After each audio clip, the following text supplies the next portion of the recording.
Hello and welcome to Achievement Hunting 101. This is level 305. I am Big Al, and alongside me this week we have Kushmos, Hello. How are you? and we have someone whose knuckles are probably still bleeding. Wild West 08. What's going on, guys? Why are your Hello. knuckles bleeding? I don't know. I guess maybe I was cooking too much meat yesterday for Memorial Day. Knuckle dragging? I don't know Uh, where we're going with that. He's playing Mario Party, obviously. Hmm. He's got blisters on his fingers. Because he's beating the pants off of all of us in the contest. That's why. The gamer score contest. We'll get into that in a few minutes. I was gonna say, you Because now promised that- me food talk today. Yeah. You promised last week we'd get food talk. I want to hear all about Old Bay, Old Bay, Old Bay. I mean, I can do that. Did Perfect. you have Do you deviled put them on eggs your again? hamburgers? You did.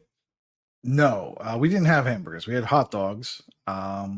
Interesting. Because it's easier, and we're all about easy. What's a hamburger? But I mean cheeseburger, right? of course, all Ah. hamburgers have cheese. That's just it's just a given. Okay, just making sure. In my world, all hamburgers have Yes. cheese. So yeah, I made deviled eggs, of course, and basic recipe. Just Dukes, a little yellow mustard, a little vinegar, a little white vinegar, a little salt, and then some pickle relish, and then I put some Old Bay on mine, and it was delicious. I need to try that next time we make some. Yeah. Don't put it in the mix. Put it on top, just like you would the paprika. Yeah. Do you still do the paprika too, or do you just do the Old Bay? Well, it depends on how hungry I am. Because it's really just a garnish. Yeah. It's just for color. So if I'm hungry, the first couple no. Maybe the seventh one might get some paprika if we're lucky. No, those things do not last long. They are gone. Which is why I only made 6 deviled eggs, or 12 once you cut them in half. But Yeah, but you don't even invite people over, so you have all 12. correct. No, well, my wife wants some too. I do invite my wife over. She lives here, so it's kind of rude for me to eat all of them. So I give her like 2. Gotta let your roommate have some, right? Yeah, so we split them. Wait, you invite your wife? I did. Oh, I'm shocked. I was actually invited to a brunch, and there was all kinds of goodies, like egg things and pancake bake, just all kinds of goodies. Sounds good. Quiche? I don't know. Yeah. It's a real brunch where you're eating Wait, enough for 2 meals. Are you like paying for this, or is this like an everybody brings potluck brunch? We are told not to bring anything. One family is responsible for this. Okay, so it is a homemade brunch then. They take care of everything. Yes, homemade. Okay. So you're saying you like it because it's free food? I mean, it's not nailed down. It's true. What are you trying to say? Free food always Not tastes better, picky. doesn't it? Yeah. That's true. And I had some mimosas, which are always fun. And Yeah, mimosas and then coffee. Makes sense, right? We went over to a friend's house, had some hot dogs and some chips and dip and fruit and such. It was really good. Fruit? It's to be Memorial Day all the time. Yeah. Do people buy any TVs or anything? Any Memorial Day sale items? No, I was looking at getting some disc plates for my wall, but I don't know. We'll see. Maybe I'll get them after the podcast. Disc plates? Yeah, have you heard of those? No, is that No, like a it's just diss like track, like yeah, Kendrick it's just like a Lamar? Drake versus Yeah. Yeah. Oh yeah. Where you going? Drake's getting in that You studio were and putting thinking of out his uh, 8 tracks on. No, Oh, they're like 8-track.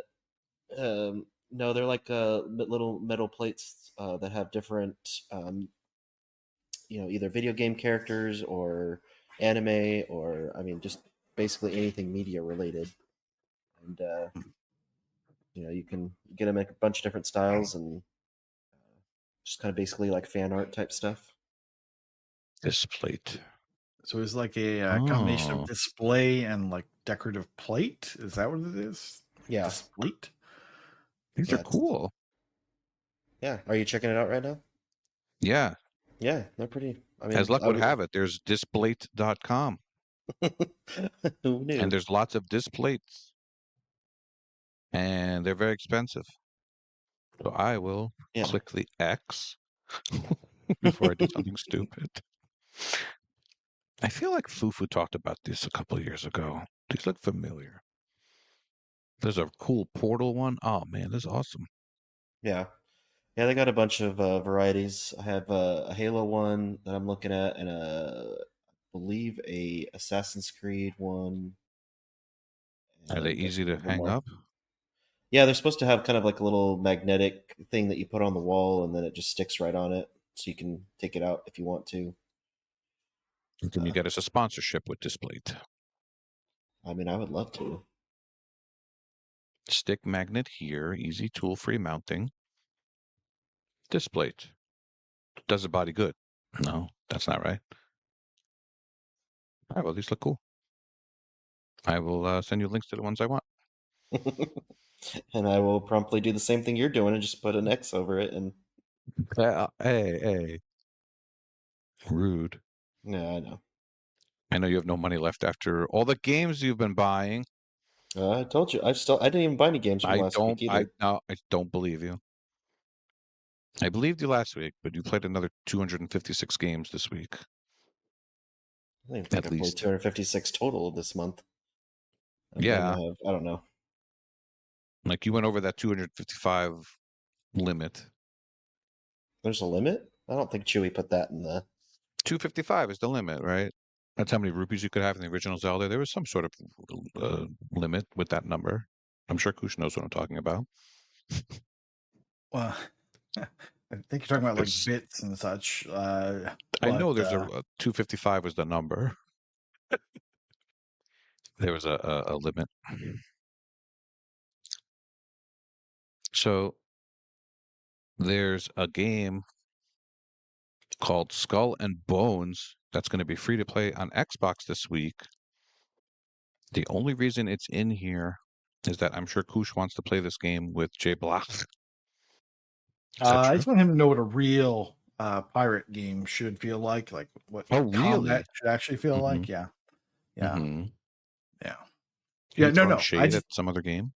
I think it's just crazy that that they're just giving away their game for a week, or opening it up for 1 week for free play.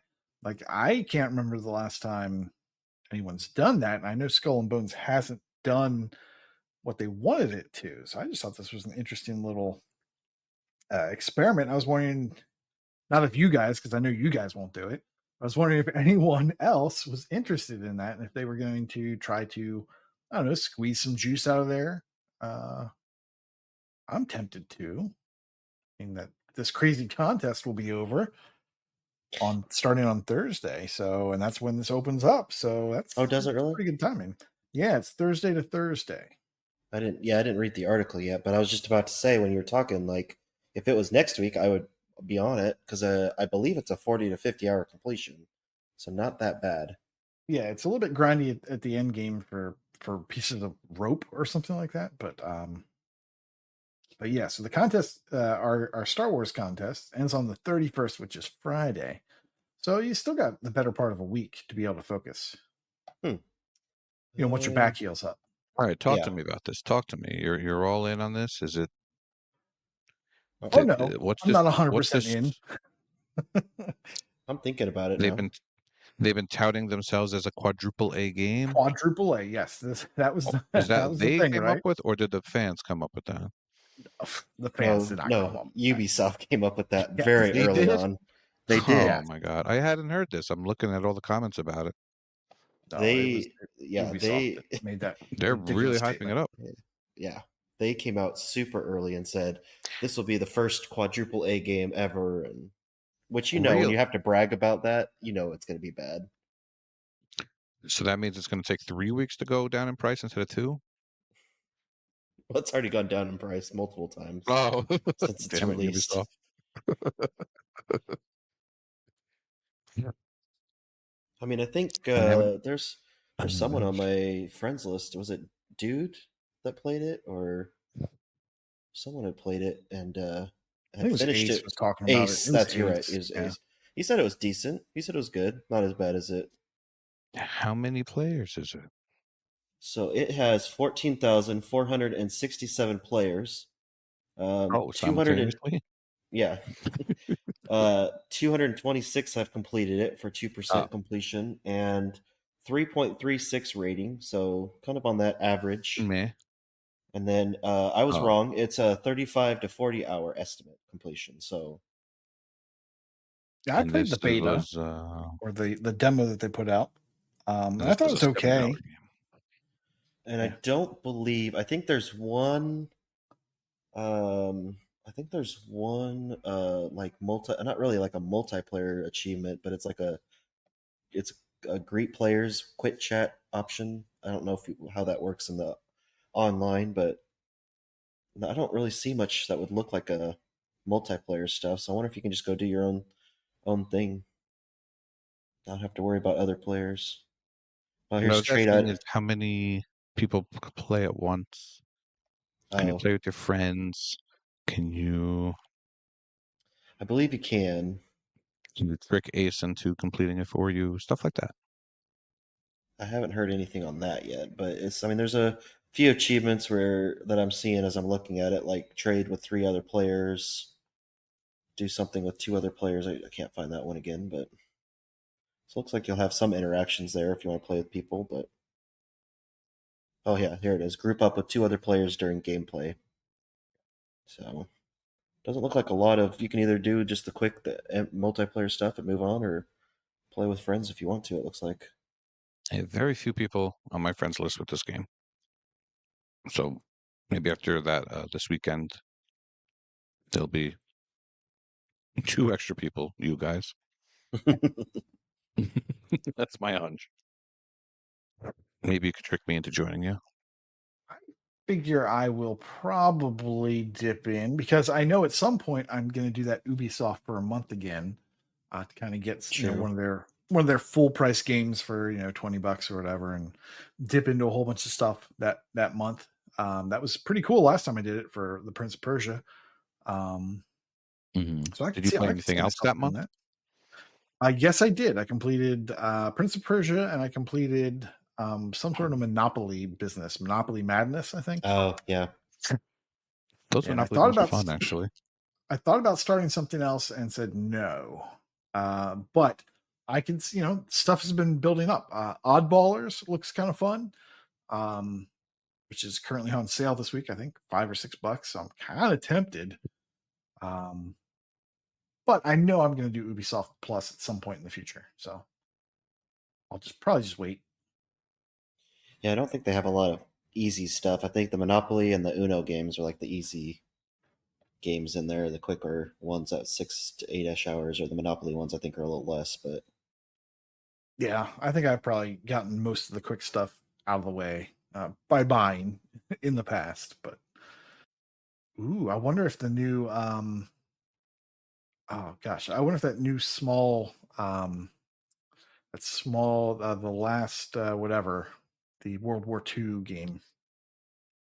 Wonder if that's Valiant on Hearts. Ubisoft Plus. Yeah, I wonder if the new Valiant The Hearts game. Netflix one? I don't think it's exclusively Netflix. Oh. it was, wasn't it? And then now it's coming over. Yeah. Oh, that's true. Yeah. It's not there where it yet. came from. Yeah, we Oh, would it's have on been all Xbox over now. that. Is it? It's on Xbox. I don't know if it's on Ubisoft Plus. So Valiant Hearts Coming Home it has the tag on TA. Is that the one you're thinking of? Oh. Yeah. That came out March Yeah, I 7th told of it- this year. Mhm. the art looks so similar to the first one that I thought it was the first one. Yes. No, Oh. no. It Look at it. looks It's the very same. similar. Yeah. Yeah. I'm like, oh, there it is. Yeah, I love the first one. This one has a TA walkthrough too, so 3 or 4 hours. Another game to try on Game Pass or Ubisoft Plus. You don't Yeah, need a it's- walkthrough for this game. Jerk. True. I didn't say for the first one. I said for the second one. Oh, that one's automatically harder. I don't know. Now, a collectible walkthrough is a different story. That dog was the best in Valiant Hearts. Remind me to pick up the 361 if it was like $1 or $2. Remind me, Koosh. Hmm. Yes, X. All right. Well, I guess you did an X-Gway into the targets for June, since he always forgets to start the targets. Kush already reminded him, so I think I he's did. good for June. You did? Yeah, yeah. I told people not to remind him, and I accidentally tagged him. So Accident. Oh, good. I'm sure he appreciates it. yeah, So the targets for June are Gamer Score Collector. A little late for that, June. For gold, this is interesting. You need 3 5 Gamer Score achievements, 3 10 Gamer Score achievements, 3 20 Gamer Score achievements, and 3 50 Gamer Score achievements. All right, that's unique at least. yeah, but it's 5 the Gamer set. Score achievements are hard to find, come by these days. Well, yeah, the quick No? ones, yeah. But no, the way the medals work is you need a set of 5, 10, 20, and 50. You can't just get your 3 5s. You have to get Right. 5, 10, 20, 50 before you get that next medal. I'm just saying that for some people that don't have all golds. Just so you know. Are you talking to Koosh Moose? Maybe I'm talking to him. Aw. Yeah, what game had a 5 Gamer Score? Orange Box? XBLA games? Yeah, I was gonna say a lot of XBLA, a lot of early stuff. Okay. Second target is called In Memory of E3. R.I.P. in peace.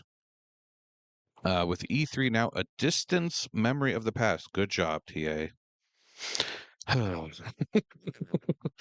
going to assume that means distant. We want to remember it with another achievement target this year. You need to earn achievements with 3 E's in the name. I get it. E3. The letters do not need to be consecutive, and casing doesn't matter.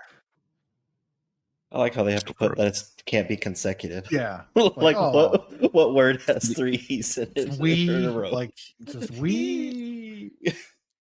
Well, to be fair, some idiot's going to ask, so Yeah, no, you know. they nipped Just- that in the bud. Mhm. Wait, you're telling me McDonald's coffee's hot? Oh man. So I Like shouldn't pour this on my the crotch. hero. E the hero. You need 10 achievements for gold. 3 for bronze, 6 for silver, and 10 for gold. And the last one is called Contented. And that's for achievements in DLC or title updates. And those are 3 for bronze, 6 for silver, and 10 for gold. And this is being done in honor of Elden Ring Shadow of the Erd Tree, releasing on June 21st. Is this a Freem Hole special? Does Freem come up with these targets, or is that a different team? Do you know? I believe I don't know that he comes up with them. I think that it's kind of a, It's a group team effort. Yeah. It sounds like him. I like that. And there might be some people on this panel that don't believe in DLC and title updates, but I think very highly of them. As a matter of fact, I think we need to get rid of all of Wild West's title update scores towards the contest, and just the base 1000 should count. Next month, sure. I think no, this one. What? No, I no, think no. it's only fair. You can't make changes It's, in the middle of a contest. I No. I can. Hey, if you got to do No it one for will me, listen to me, then but I could try. you're gonna do it for me. Then Scarvese and MDP and Chewy need to Oh go as no, well. no. They only did base 1000s. They've assured me.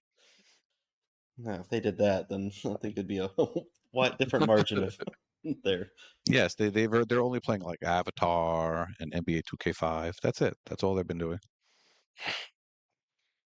All right, well, I'm excited for the new targets. Something fun to do every month. Another news item has come across my desk, and that's the new Call of Duty game is going to be launching into Game Pass, right? Just to have Yeah. Is, Black Ops 7, 8, 10. 6. Yeah. Oh, Call of Duty Black Ops 6?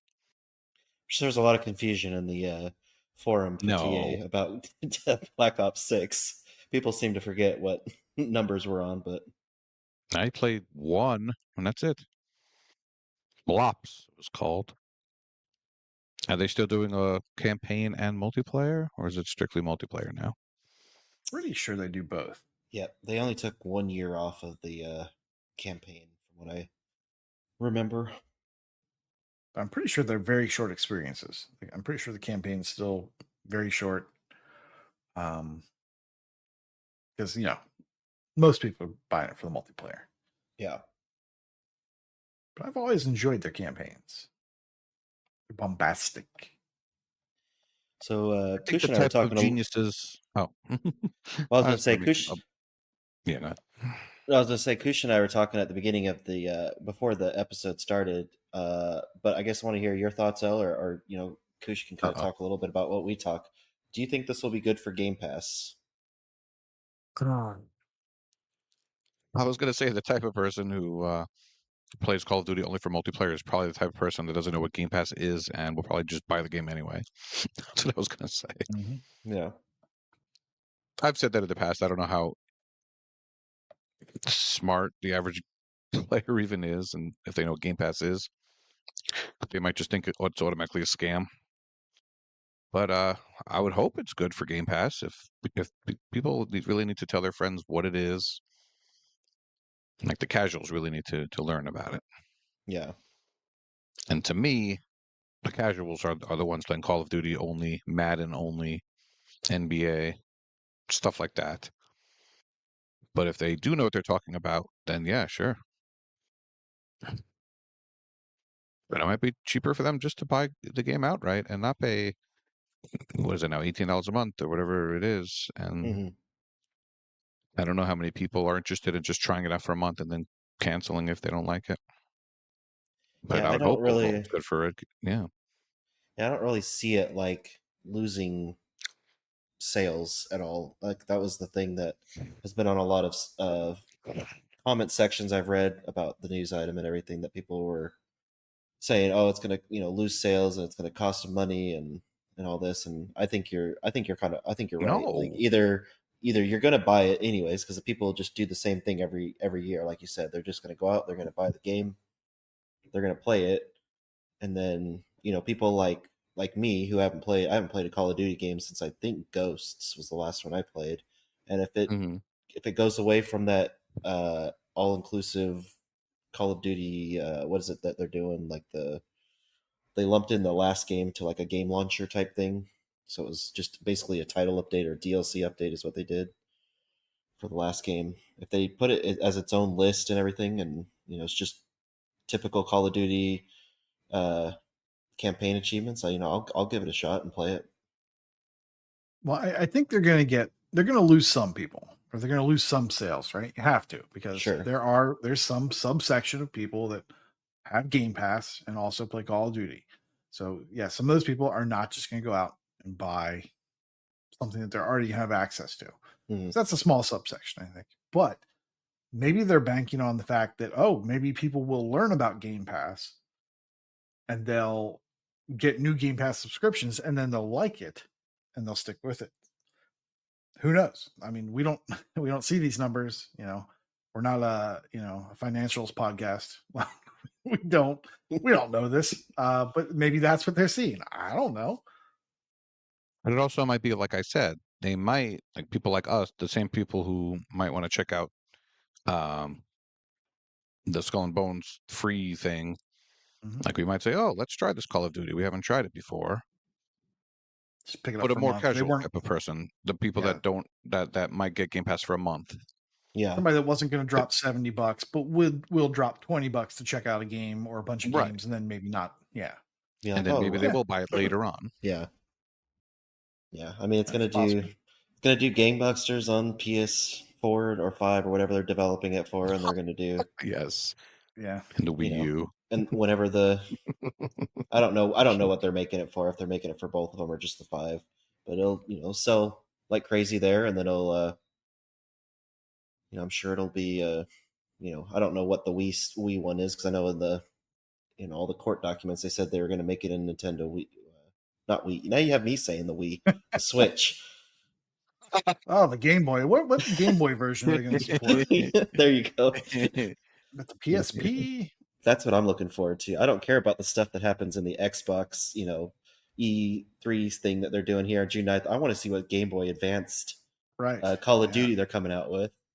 Yeah. Well, let's work on my Game Gear. That's what I need to know. There you go. How do I get it on the Game Gear? What were we talking about? Oh.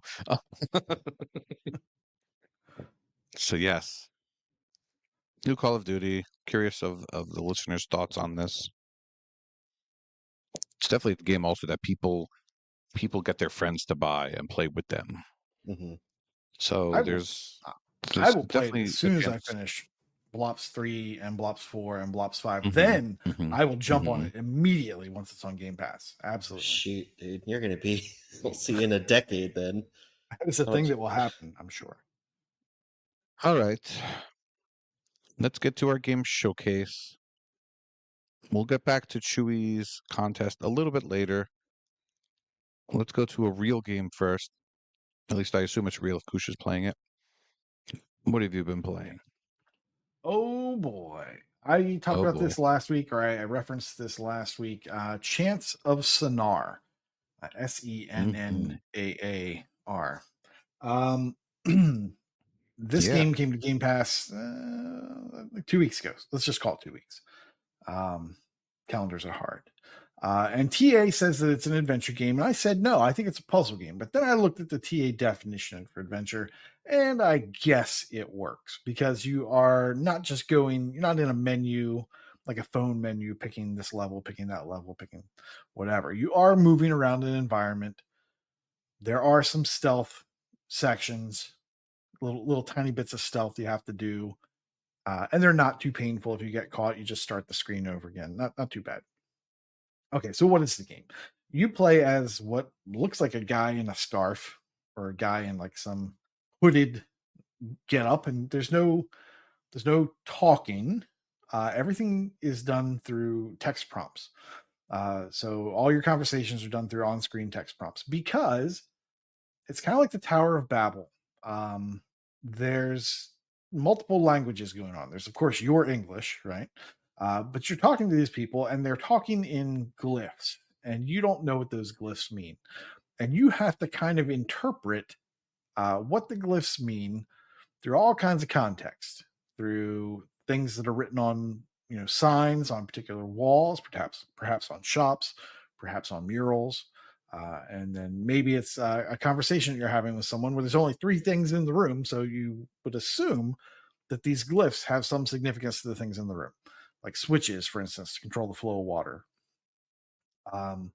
So you are trying to puzzle out what these glyphs mean. And they give you this little guidebook, and you can bring that up by pressing Y, or you hit your menu button, then you hit Y. It brings up the guidebook. You can kind of page through that, see some pictures, and next to each little picture is a little circle, and you can put the glyph that you think matches that into your book. And when you complete a set of pages with the correct glyphs, they lock in.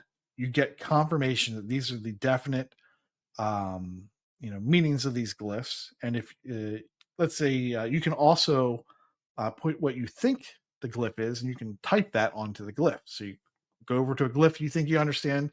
Oh, this means sun. Okay, So you press Y on that glyph, you type in sun. Then when that glyph shows up in a conversation or on a wall or something, and you go to look at it, it'll put your guess in like a different colored font from anything else that was confirmed. So you could say like sun also rises or something like that, right? And it would be, you'd see your sun in like a lighter gray because you're not sure yet. Also, because it's, maybe you don't know what that is. So it shows up as like 3 dots. And then rises is confirmed because you figured that out earlier. That's in like a dark bold font. So that's how you can tell, whether or not you've parsed these glyphs properly. And the way the whole gimmick of the game is discovering what these glyphs mean. And the way they do that is through, like I said, through these signs, through interactions you have with other people, through games you play. In one instance, there's a puzzle that requires you to play a card game, and you don't know what you're doing. It looks like it's the full Monty, not the full Monty, three card Monty. It's a very different game. Watch out. Ask your parents. So you're basically playing 3 card Monty with 4 cards, and they're flipping over the cards, and you don't know what's going on, but you flip a card, they flip a card, and somebody gets a marble. Well, you kind of sort of figure out, okay, well, whoever gets the marble obviously had the better card, right? So the more you play this game, the more you can say, oh, okay, well, this card beats that card every time, therefore this one has a greater value. So you can kind of figure out what order they go in, and that's used in a puzzle later on that also helps you to determine the context of what these glyphs could be. So it's a real puzzler, and sometimes you'll just be walking around the level like, okay, well, where's the next clue that's going to help me to figure out what this is? And sometimes you'll run into people that are doing things like that kid wants to play a game, and so you're like, okay, and the kid's like, hey, you don't know what they're saying, but they do this thing and they kind of gesture to you. So you're like, okay, well, all right, I'll follow you, and then the kid's gone, and you get to the next screen.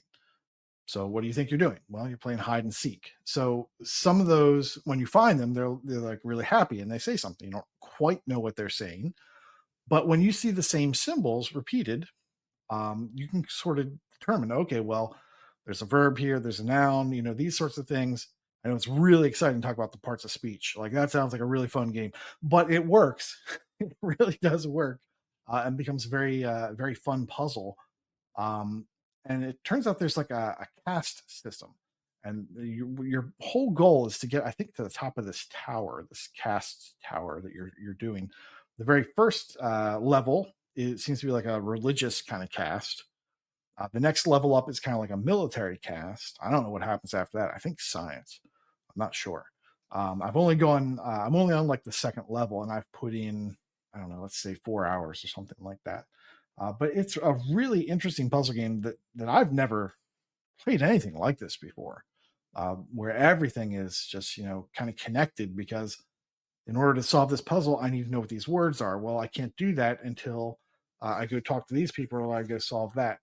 Every now and then there are things that you can pick up and use to interact with doors or people.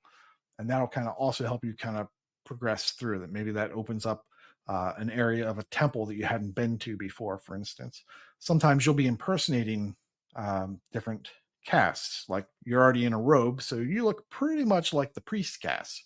So you can kind of sneak in with them into restricted areas, then kind of sneak off and then go look at some books that might help you determine some more words.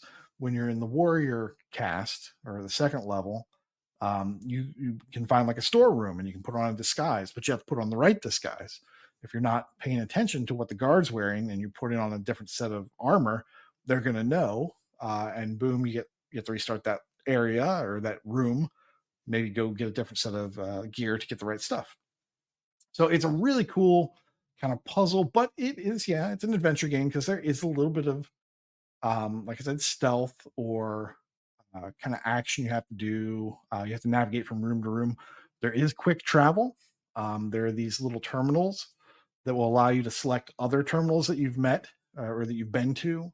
So as long as you've been to a terminal, you can then teleport to any one of those terminals from a terminal. So there is, a good way to get back and around. But yeah, I'm having a really good time with this puzzle game, and it's very hard to just do this nonstop. So I've been kind of putting in like half hour here, an hour there, and that's kind of how I've been approaching it. And I'm having a really good time with Chance of Sonar. Do you guys have any questions? Would you say it's like a cerebral game? Because it sounds like very cerebral, like studying and kind of having to do homework to solve these puzzles and such like I that. think I'm making it sound more cerebral than it is, but like they do a good job of keeping a journal for you. But I did bring out my notebook. I've got a little gaming notebook that I have at my table, and I've used it for other games like some of those FMV games. But I've also kind of written down some glyphs because I have a hard time remembering things. My short-term memory is not great. So I'll like write down a little string of glyphs and like what I think it means, and then the game kind of pauses between conversations, so it gives you a chance to kind of interpret them. So you can kind of like hit Y in the middle of a conversation, and it'll bring up your guidebook. You can kind of do your translations right then and there, so you're not super time crunched to get it in real time or whatever. And then I'll just write the next one, and I can kind of piece from that. Oh, okay, well, these two words are the same, so therefore this word means something different. And he asked me to pick up like this one type of object. Then he asked the other guy to pick up a different object, and this is the only glyph that changed in those two sentences. So therefore, I think this means red. This one means green. That sort of thing. So is it super cerebral? No, you're not just sitting there like with two books open and just like going from book to book. You're not like a monk doing that, but you're definitely trying to solve these puzzles. Now, you could just do trial and error. So when a book page comes up, and the game will prompt you when you've learned enough glyphs, it'll bring you up a new page in the journal. It'll have like a couple definitions, couple images, and like spots for your glyphs, and it'll give you the opportunity to put those glyphs in those spots and get confirmation. One thing you could do is just try every glyph in every spot and every combination and finally get it right by dumb luck, and boom, you get confirmed. Oh yeah, you're right. That was the word the. So you could get that, and then those are now locked in. And now anytime you read something on the wall that uses those glyphs, it'll be translated for you. Or if you're in a conversation, it'll be translated for you if you know that glyph. So you could just kind of brute force your way through it or use a guide. But if you're trying to enjoy the game, it's really rewarding to like figure out, oh man, I'm kind of stuck. I have these glyphs. I don't know how to do it. But then, oh, there's this little puzzle over here. And that gave me a clue for this one glyph. And boom, all of a sudden that just kind of locked in which glyph goes where on this picture. And yeah, maybe that helped me with one or two others that I had no idea, or I was kind of close on, but I was off by a little bit. And now it's locked them in and I know what they are. So yeah, is it super cerebral? No. Is it Legend of Zelda? No, because there's not as much action. It is definitely a little more cerebral than Zelda. Is there any way to like fail So- any of these puzzles, or are you just having to keep solving it or keep figuring out what you did wrong and then switch it? Well, the puzzles, yeah, they're most times when there's a puzzle that you find in like an area, you're doing it right there at that point in time. So if you need to return to it or you don't have enough information, you just kind of come away from it and then you go back to it later. Just Okay. physically travel back to it. But those glyph pages, yeah, you can pull those up at any time and be like, oh, I figured it out. I know what that is. And you can go back to that in your journal at any time and you can lock those in. All right, I got some questions here. All right. So, is this kind of like Tunic in a way, where you're A learning little bit. the Sure. language? Okay. Yeah, I would say that the Tunic is probably the closest thing to that in terms of the language. Definitely not the action, and definitely not the No. trickiness of the levels. But yeah, And did you try this on the PC? Because No. it looks like there's a cursor you got to deal with the whole time, and it might be easier on a PC to handle no, fine on the Xbox. no. There's a button on you can I think you can use the I think it's the right bump while you're just walking around. If you hold down right bumper, it'll show you every interaction point on the screen. So like it'll show you doors, it'll show you places where you can read something, or potentially something you could pick up. Okay. The footage I'm watching might be of the PC version. That's why there's a pointer. Could be. Yeah. That makes more sense. Yeah. And is there any sort of hint system? No, not that I've seen. There's no hint system. There's no accessibility options, because there's really no combat or anything, stamina based or anything like that. I don't know how they would put those accessibility options in other than just, I'll tell you all the definitions, but then that kind of defeats the purpose of the game.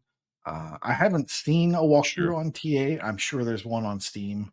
I'm sure there are Mm. walkthroughs out there that'll let's just fly through the game. But that's not quite as fun. It also reminds me of seeing all these glyphs. Just reminds me of we were here games where you just Mm, describing what you see to your partner. yeah, I can see that. This is fascinating. There is truly nothing like this. I've not Yeah. played a game like this before. And like you were asking, the closest thing to it is in Tunic, where you're just trying to figure out what this language means. And Mhm. the game kind of gradually changes that over into something you can understand in Tunic. And in this game, it's it's much more evident when you've learned something, because boom, it's now in English. Oh, and I should also mention there's actually a Rosetta Stone. There's a couple times that you run into instances where the same text is written in two different languages, because there's more than just one language that you don't know in this game. There's multiple languages that you don't know. And so you'll sometimes come upon an artifact or a statue or something that'll have you kind of sort of figure it out, that, oh, okay, this is the same thing repeated. And the game even tells you that. So I feel like I'm not giving you any spoilers or too many tips on puzzles, because the game will prompt you with that anyway.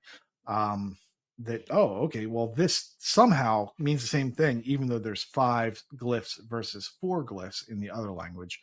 So there's some sort of difference between these two language systems that I'll eventually figure out. All right. Very cool. So, I imagine you would recommend this game.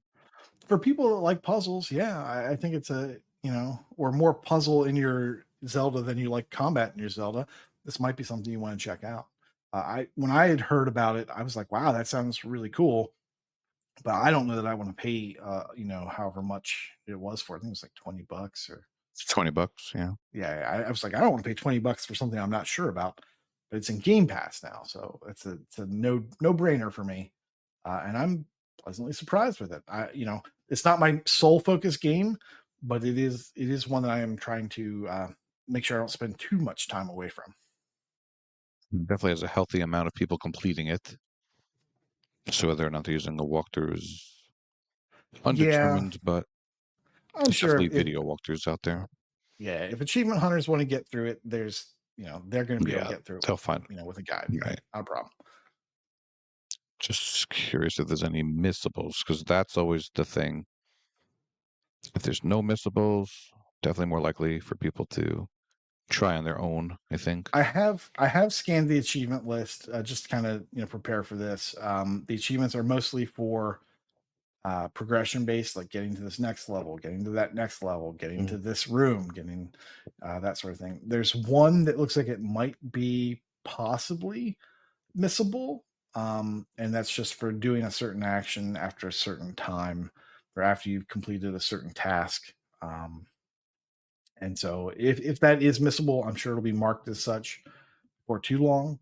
Um, but now that I know what it is, I'm just gonna I'm really close to doing the thing that I have to do before I can get this achievement.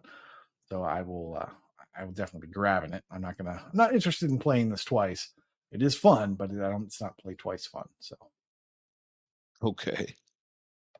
Chance of Sonar. Chance, Chants, yeah, Chance. Chance. Yes. All right.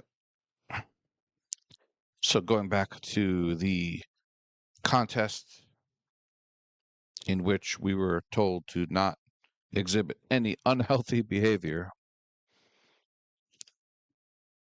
it seems like some of us may have been doing something like that.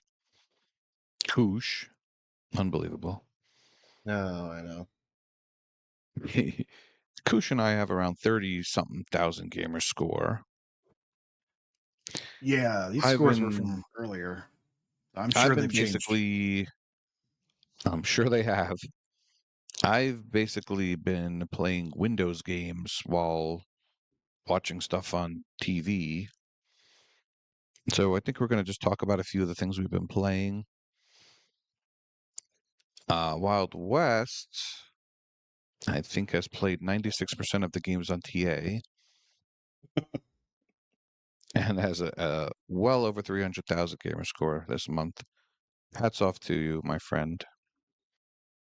Are you looking to hit a particular number this month? Are you going to be hitting it hard these next couple days? Or are you just going to get whatever you get and hope for the Possibly, best? I mean, possibly. that's like insider knowledge. You're Yeah, asking to show the playbook, Oh, I'll Mr. Other cover my Team. ears yeah. while you tell the You listeners. dirty rebel over there. Well, I'll tell you, I'm looking to get about 500,000 gamer score as soon as we hit stop recording. Yeah. And Yeah, for the it's, your it's either patrons that and or the it's either that or go right to sleep. One or for, the other. for the patrons or the people who listen. Yes. Yeah, Yes. El Yes. sent out a message today and said he didn't want to record today and wanted to get 350,000 points. I said, yeah, good luck with that. Uh, I enjoy the gamer score hunt occasionally. You're really hitting it hard, but you don't seem Uh, too burnt out like some people get.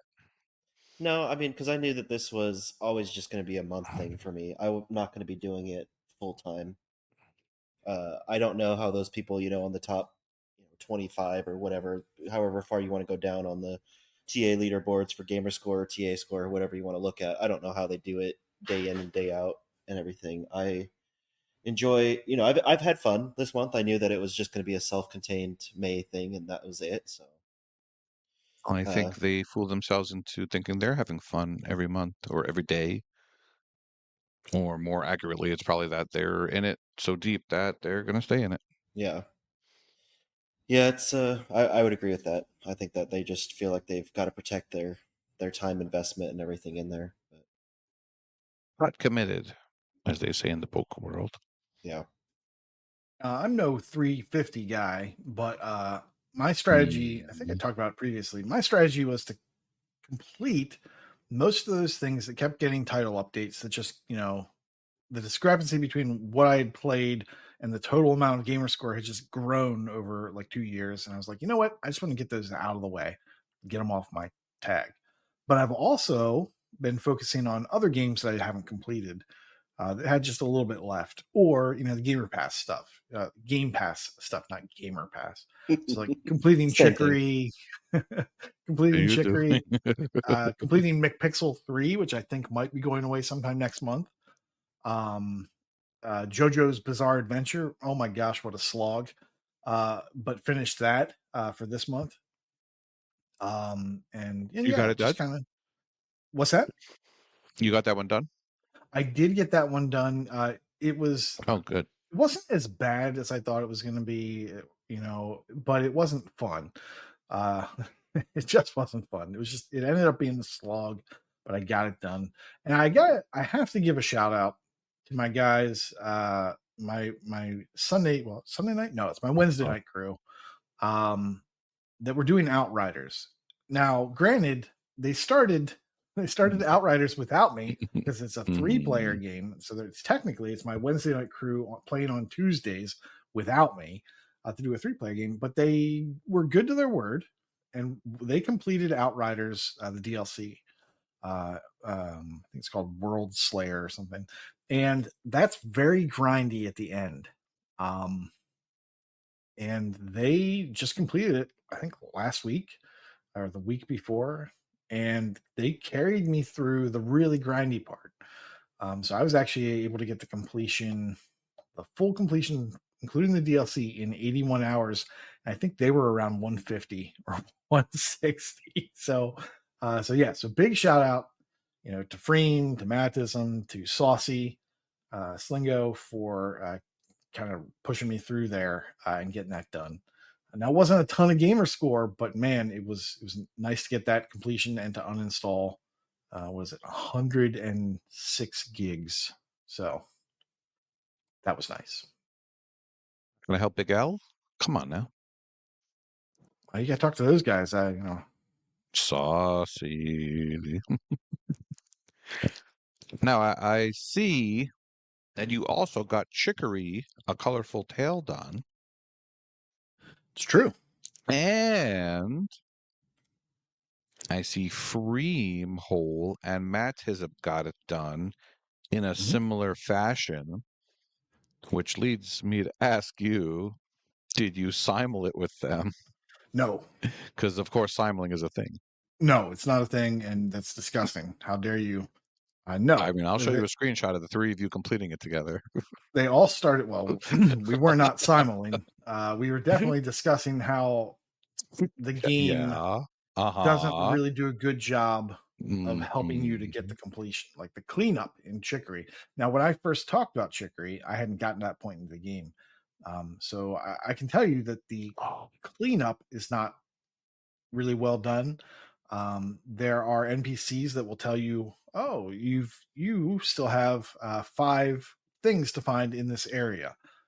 Well, you can look at the map and be like, "Okay, well, this is where this general area is," but that's all they tell you. Like, and an area could be like 15 screens, and like you have to go through 15 screens that aren't just as easy as going up, left, whatever. Sometimes those screens are connected in weird ways, and you have to jump through hoops to get to where you want to go. However, the internet and people. A lot of times they'll be like, I can't find these last 2 in this zone. And a lot of times when you check those are the exact same ones you couldn't find because they're just extra sneaky. So using a combination of, Google searches and the NPCs to figure out what zones you were missing, you could get through it. But it was a bit of a slog. They could have done a better job of helping you with the cleanup. But no, we didn't simul. It's a disgusting word. How dare you? It's not a thing. No.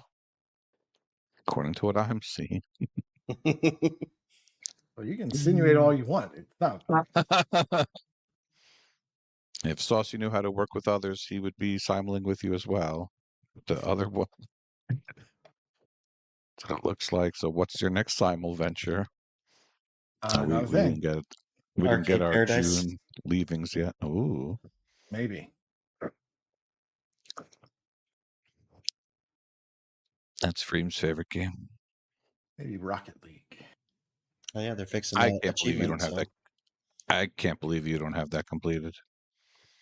Everybody After went all off these and did it years. without me. Like I didn't, this whole league stuff that they set up. People went off and did it, and No one. somehow I No got one left off. installed that game. I got left off the invite, so I have to play with myself. As I do. And you do that. I know it's your birthday and all, but Shh, shh. You ruined my Brightcamp moment. So what games have we played, JMO? Like Rayland 2?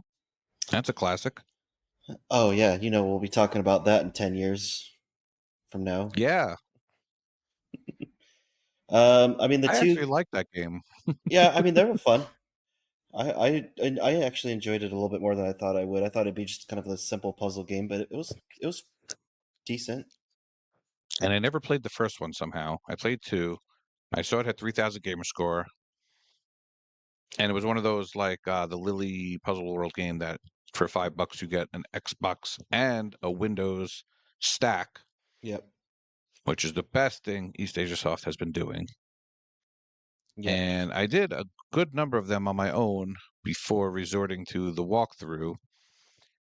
And the walkthrough on TA is actually perfect. It just shows you screenshots of the end, and that's all you really need. And what's even better about the walkthrough, they have future-proofed it for future updates. Because right now you only have to do, I think it was like 42. Nope, yeah, 42 of the 50 levels. But the solutions are there for all 50 levels in case they add title updates, which of course would be great for June. The targets, add them all. Add them all. Wait. So you mean I have to play these games again I can't just put them away forever. You can, but I need to protect my completion. So what Rayland is a puzzle game in which basically there's lights and you have to put boxes in front of the lights and you just rotate the boxes to send Mirrors, the light beams to the mirrors. Yeah, not boxes. that's a better way of putting it. Well, they're boxes. They're cube-shaped box things, and you rotate them to get to this box. Oh, you get to the box, and then the little thing pops out of them. It's a color coordinated game. I'm not sure how else to really describe it, but you're right. They're mirrors. Yeah, you want to power up the box at the end of the Yeah, line. and it's fun because you could work backwards. You could work from all different ways. Mhm. And as the levels go, they get harder, and you get more boxes to do in all different colors. And what's fun is that when the colors touch each other, they turn the color that you would think they would turn. Like, so when the red and the yellow touch, it turns orange. Mhm. But it doesn't seem like you need for that to happen. You actually don't want for that to happen. You want to touch your own individual box. Yeah, I thought they would do something with that when I think I was Right? making a little line of one something and I accidentally did that and I was like, oh, I figured somewhere down the road I'd have to power up like an orange box or a purple box or something, but Yeah, they they never didn't did do it. it, right? No, not so Yeah. far. No. Hmm. I don't think they do that, but I wound up doing that on both. You went crazy again, sir. Yeah, not too crazy. Pick one that you did. Um, well, the two that kind of stood out to me this in the last week, the first one I did last night called Pirate Bloopers. I thought it was pretty fun. You have kind of a square map, and it's a wave-based pirate ship game, and the goal is to collect coins. So there's treasure chests in the water, and there's also boats ranging from small vessels to medium vessels. You're armed with an arrow that you shoot out, and you just take down the different ships and collect the gold, either the gold in the sea or the treasure chests. And it's wave. So, like I said, it's wave based, so it's like 122nd, I think, per wave. And then at the end of the wave, you can buy upgrades for your ship, and so you want to try to get as much coin as you can in the middle of the game during the waves, and then it just progressively gets a little bit harder each wave. Nothing too terrible, but I thought it was pretty fun. I had a fun time with it last night. It wasn't one of those ones like I Which think game is that again? it's called Pirate Bloopers. Pirate Bloopers. Yeah, Okay. so that was pretty fun. The other one that I liked a lot more than I thought I would was called Color Pals.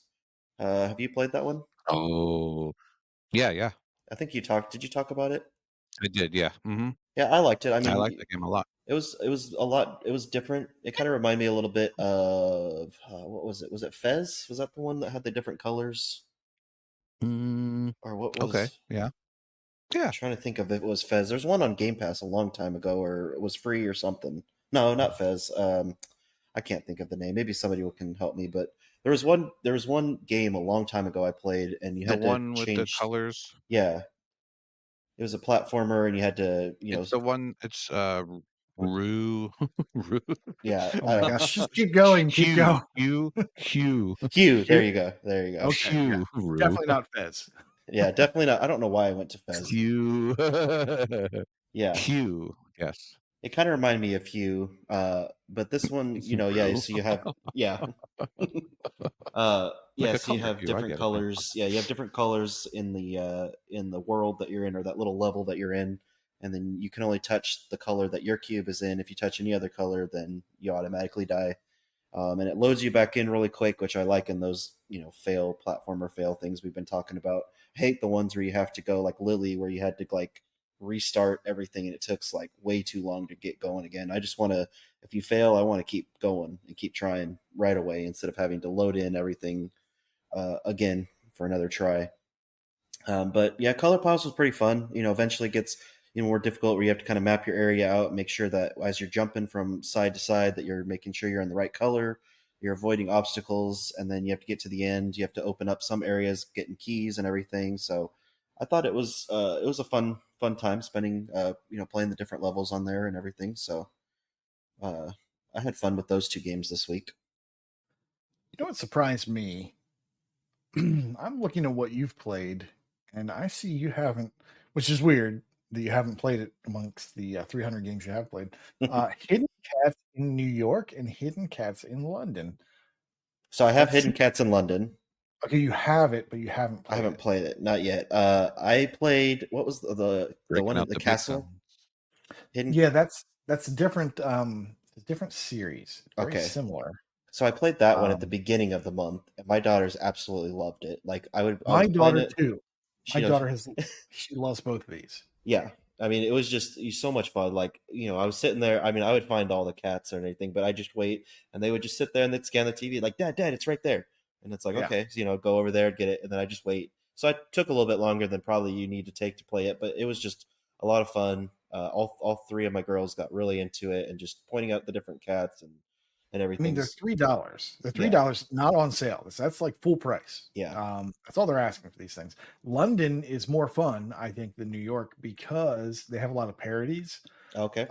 There's actually a pretty cool little couple Harry Potter references, which was fun, and and something that we're very excited about in my household is that Hidden Cats in Paris Louis? coming out Oh. in the middle of June. Oh, nice. Probably also for $3. We're picking that up day one. Day one, baby. Harry. We'll be done in an hour and a half. Just don't tell Mike Pitch that it's $3. He won't spend money on real games. Yes, no. Are they still donating money to Save No, cats. the shelters? I'm pretty sure Yeah, that's still the cats other around the cat world. game. Pretty sure that's the other cat game, which is Oh, they're geez. not the same people? No, they're not the same. Not all cat Really? games are Oh, I equal. just figured. Yeah. Oh, I figured they were. No, those are Castle Full of Cats, Building Full of Cats. Yeah. Oh, They're different. They're I thought different. those were all in the series. same family. No, just because they have cats doesn't mean that they're. Oh, it's a fair. Yeah. It's a fair Dead thing. Cats and Celestia games. They're both good. I like them, but no. No, just no. No.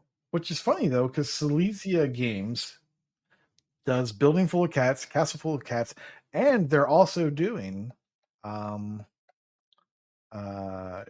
Hidden Cats in Paris or whatever. Huh. Wow. Weird. Hmm. Maybe they no, okay, the publisher is the same, but the developer is different. Yeah, the developers are different, the publishers are the same. So you're telling me they're making a cat universe? Is that what you're telling me? I think so. I think it's the Cat Multiverse. They're all going to come together. We have Cat Quest, Hidden Cats, and yeah, Calico, Yeah. What else? Pseudo Cats. There you go. My daughters had fun with that one too. Well, Little Kitty's all done. Little Kitty Big City. Yeah. Oh, sorry, waiting for Game of the the DLC. Year. I'm waiting for DLC for the Game of the Year. Yeah. DLC of the Year, possibly. They need a good name for that, like Dumb Luck Cats or something.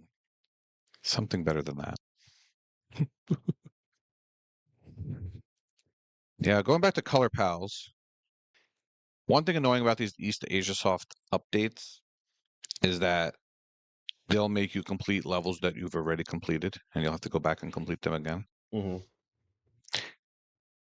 So you'll see when it comes back to 500, 5,000 gamer score, excuse me, when it makes its way up to 5,000, they're just going to make you pick five random levels that you've already done and do them again, but That's why it shouldn't take you very long. That's why you just wait until they come out and then you play it. Exactly. That's why Kush waited. I know it's why. For this type of reason. Yeah. You know, it's another fun one, Reactor X and Reactor X2. Reactor X2 is a 4,000 gamer score now. Yeah. And I didn't have to look up a single thing. It was pretty easy.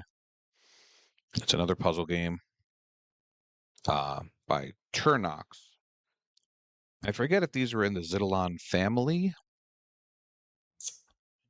Don't think but it's so. publisher Turnox and developed by Lovik Sama. They also did Lab Crisis. And there's more 5,000 Gamerscore games. But I will say it doesn't seem like there's so many of those coming out like there was a year or two ago.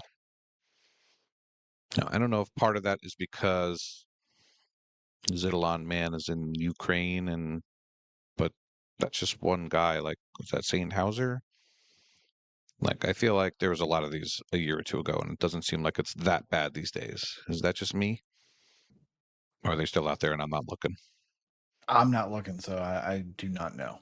Well, a lot of them now are coming out with these 2,000 right away, 3,000 within 6 months. But I don't know. I don't think they're really. I think they're kind of slowing down. I think they've kind A of hit little bit. their ceiling. Because I know there was, what was it, Snowman something? Yeah, Lost Snowmen. And that one, you just kind of booted up the game and you got your points. And then Fluffy Milo. I don't think that one did. I had to actually play that one. Oh, I'm so sorry. I know. Wait for me. I do weep for you. I do have some other news though. I finally completed Hades. So Woo! Hades is done. You don't have to hear me talk about it ever again until I get you to play it. You do know there's another one, right? Hades too. Trust me, I know. Tyler wants me to buy it on Steam, like the early access, and I'm like, no. He's really Steam achievements aren't real achievements. into it. Yeah. So, I mean, we played this game way longer than you had any right to. I don't think I talked about this on the show. Maybe I did. But there's you know about the heats, right, Kush? Yeah. And then there's an achievement to get Skelly's prizes. And there's one for a heat rating of 8, and there's one for a heat rating of 16. Mhm. And there's achievements for those two. And there's another one for a heat rating of 32 to unlock the third Skelly's prize. And Tyler wound up doing it, even though there's no achievement for it, just to do it because you have to do it, get the third prize. So there's definitely a lot of cool stuff that you don't get achievements for.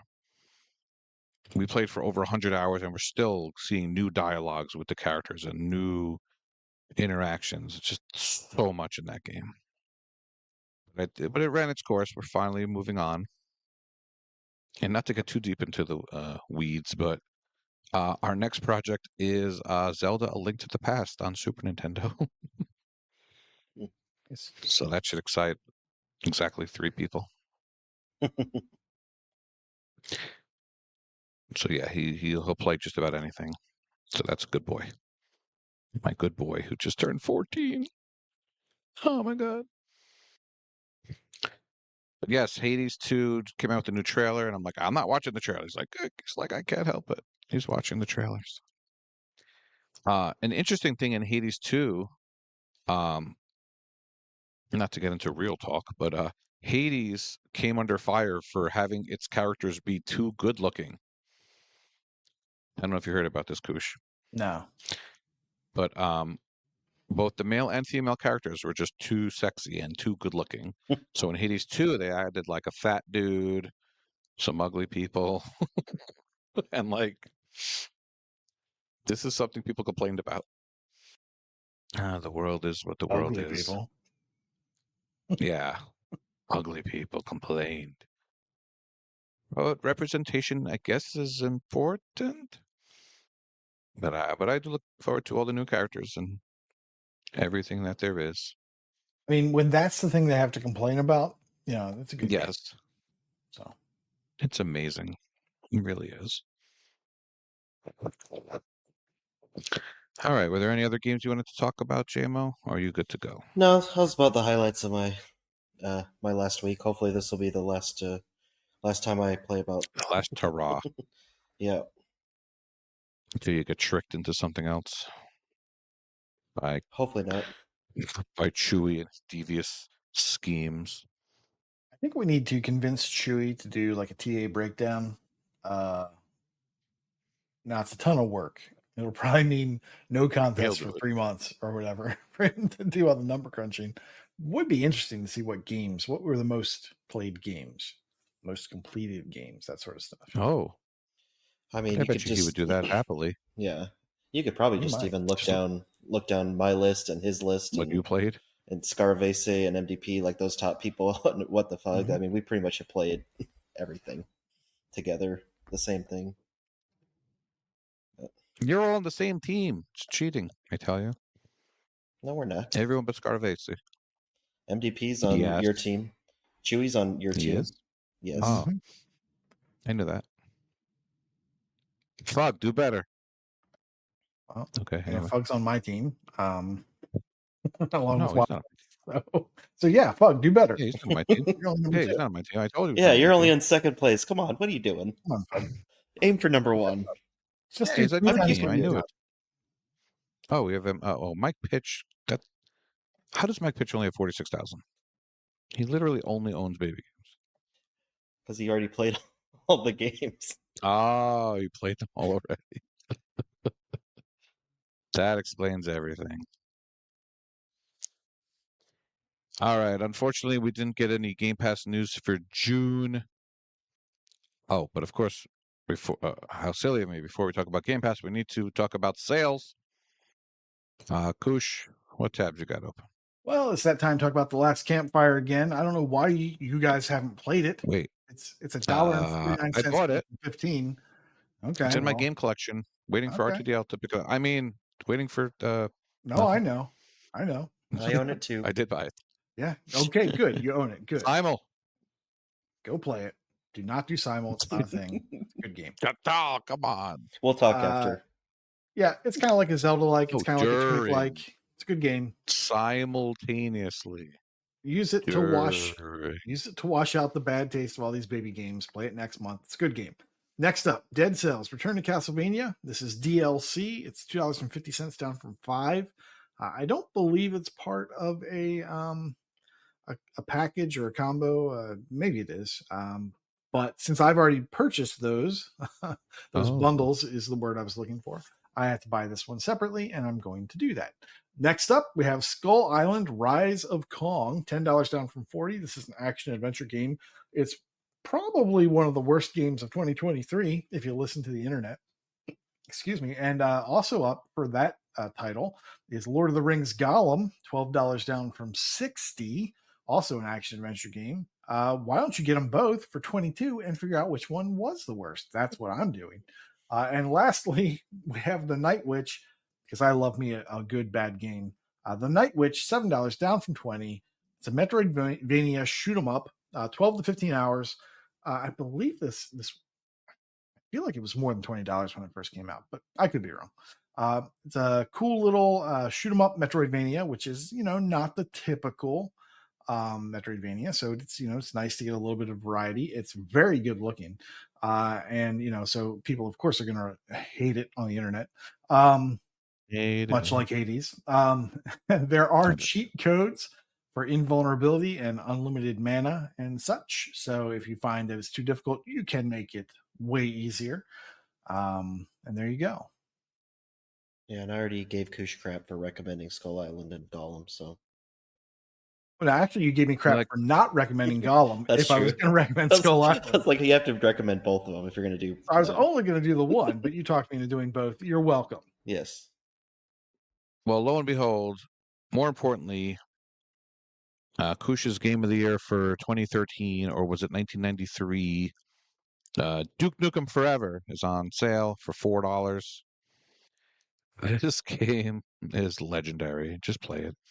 Oh my God, it came out in 2011. I think it was supposed to come out in 1998. Something like that. I don't even know. I've been waiting personally for the DLC to come out on sale forever. I don't think it's ever been on sale. The Doctor Who cloned me, so might have to bite the bullet and buy that for $10. But may as well wait until June because they're adding another group of games to be on sale, I think. Hopefully soon. Hopefully that's part of it. And if you've never played Castlevania Symphony of the Night, now is the time. It is $3.29, 67% off, and that is the premier Metroidvania game, the Vania part of Metroidvania. It was a PlayStation game, PlayStation 1, the original. It's got a fun achievement list. It's a fun game. It still holds up. And that's what I got this week. A lot of backwards compatible games are on sale. GMO, what you got? The first one I have is Bomber Crew Deluxe Edition is $2.49, down from $24.99. It was games with gold, but if you didn't get it with that, it was a lot of fun. I enjoyed it quite a bit. You play as a pilot, and you control the. We don't really control the aircraft, but you control the inside of the ship, and you're trying to put out fires and drop bombs and shoot down objectives and everything. It's a lot of fun. Definitely go out and play it. It's worth that $2.50 there. L's favorite game, Dead Island Definitive Edition, is only $2. Yay. It's kind of hard to not recommend that for $2, but so it's $1.99 down from $19.99. And the last one I have, I think X talked about it a little while ago, Life is Strange True Colors, $17.99 down from $59.99. It was a lot of fun. I played it when it was in Game Pass. It was a lot of fun. One of my favorite Life is Strange games. It's the lowest price ever, so if you want to get on that, get on it. Okay. As I was saying before, I mean, I didn't say this before, and Kusha's going to edit that out, of course. We didn't get any Game Pass news for June. I'm sure that'll release tomorrow morning. But in the meantime, we can tell you a little bit of news that we already had, and Wild West will tell us all about it. Yeah, we can go through it quickly. We've got Senua's Saga, Hellblade 2 is out now, along with Galacticare. Haunty is out now, and I think Kush, you started that one, right? I think I have, yep. Any preview? Good, bad? Yeah, I'll talk about different. Different. I'll talk about it later. Perfect. Moving Out 2 is also out now. It's not a stack, so just the one achievement list. Sad. Sad pancakes.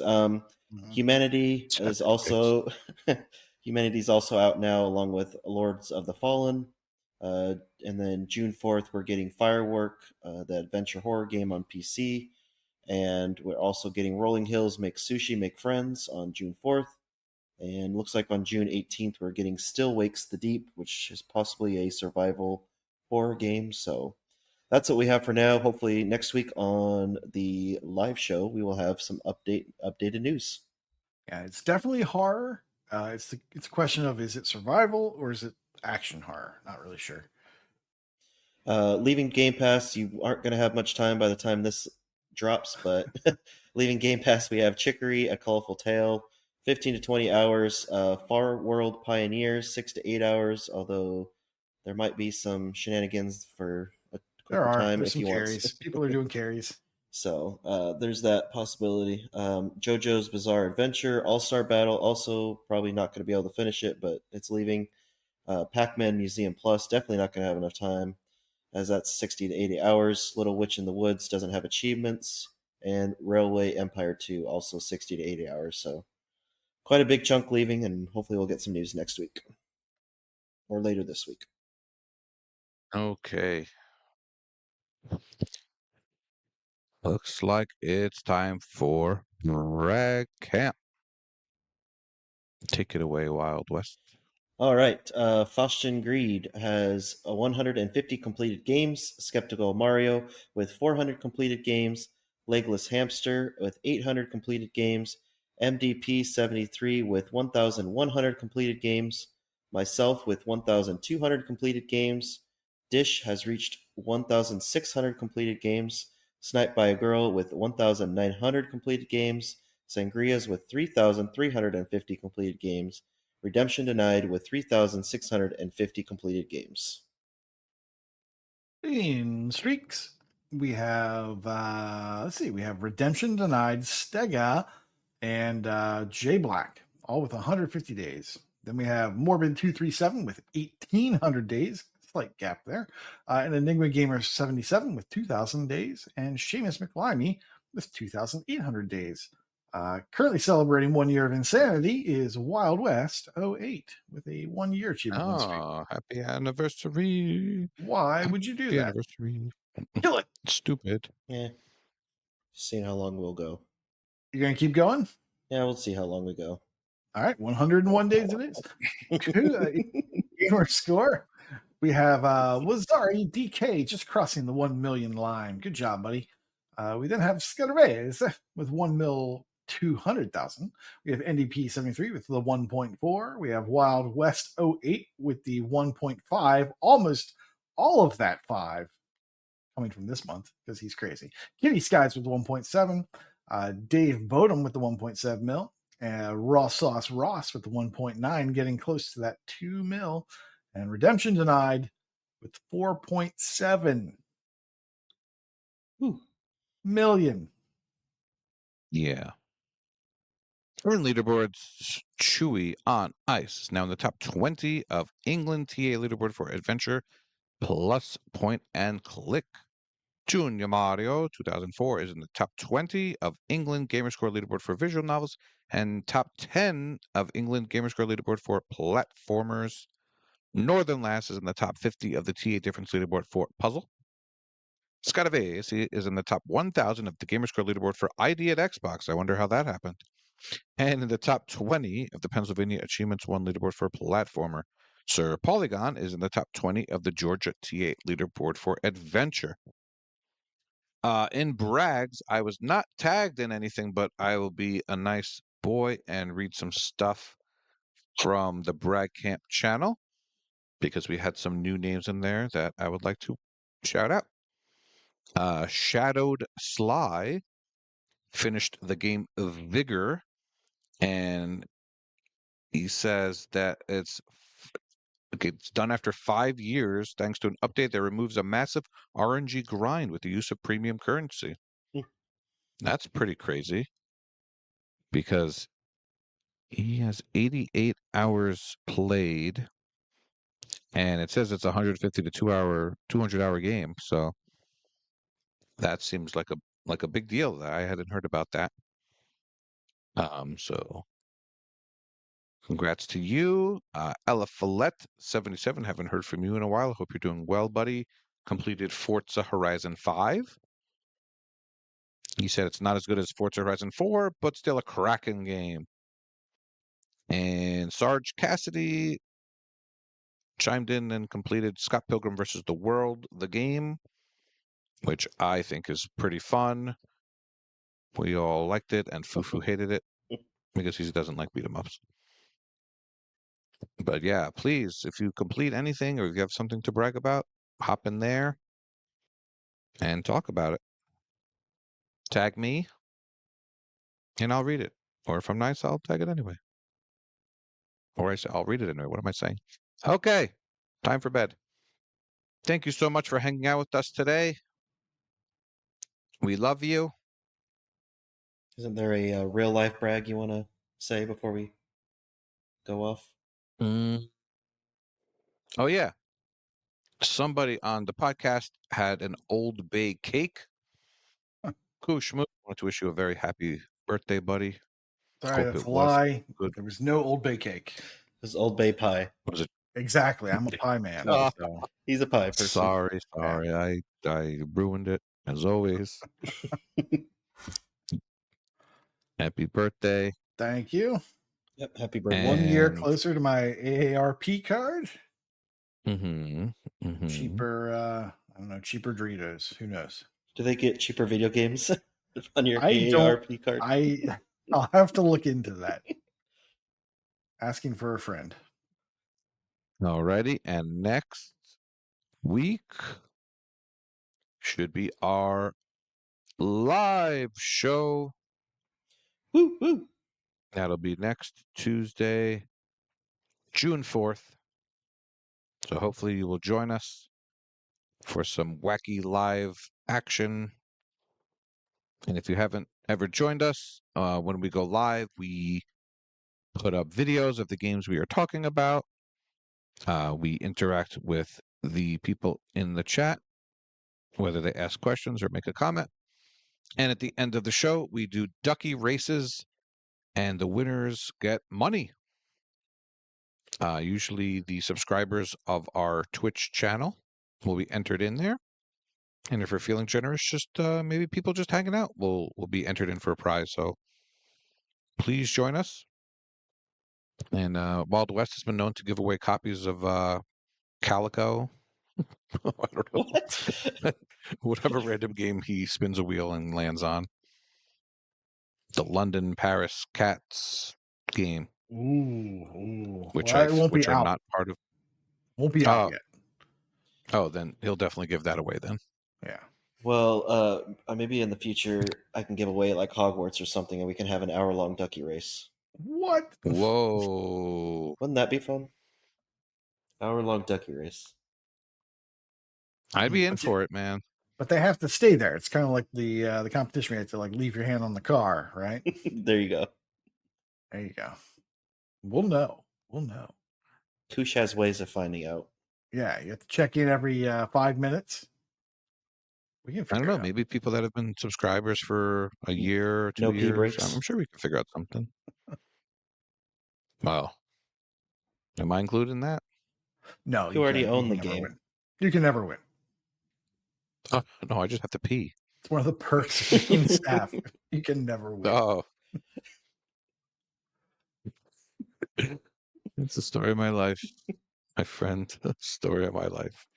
I could never win, but I've won the adulation of all of you guys and the listeners. And I'm so happy to do this each and every week for you. Hit us up in the Discord. Please, if you listen to us, go to Podcast Discussion and tell us what you liked. And don't tell us if you didn't like it, because my ego can't handle it. All right, for Kush Moose and Wild West, class is dismissed. Goodbye. Oh, bye. See ya.